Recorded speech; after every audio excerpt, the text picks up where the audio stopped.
দুপুর 2:42 ব্যান্ডেল নৈহাটি লোকালে যাচ্ছি।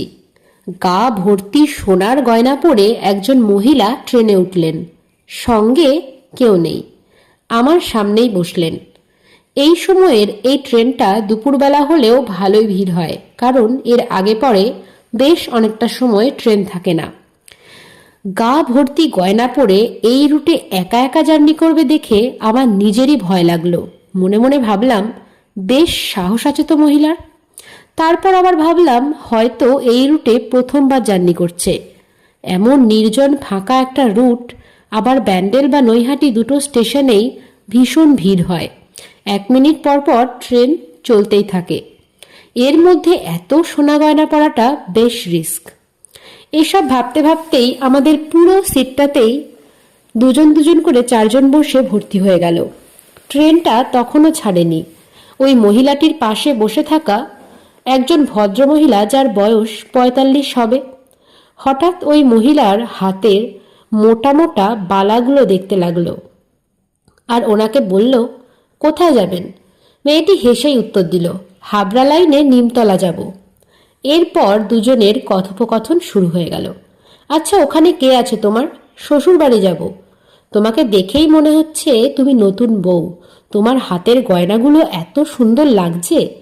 এই প্রথমবার একা যাচ্ছ নাকি?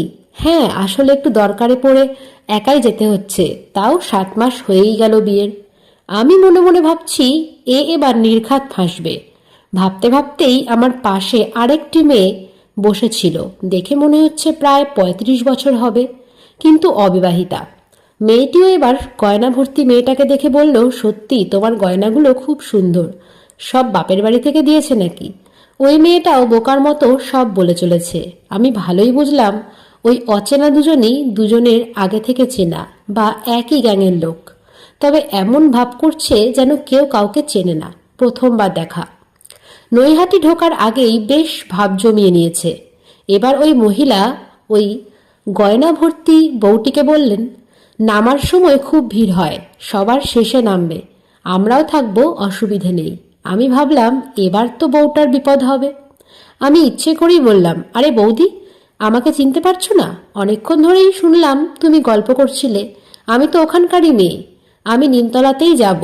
এখান থেকে তো হাবড়ার বাস ধরতে হবে। আমার বর তো এখানে আরপিএফে আছে, ও স্টেশনেই অপেক্ষা করছে। চলো, আমাদের বাস ধরিয়ে দেবে।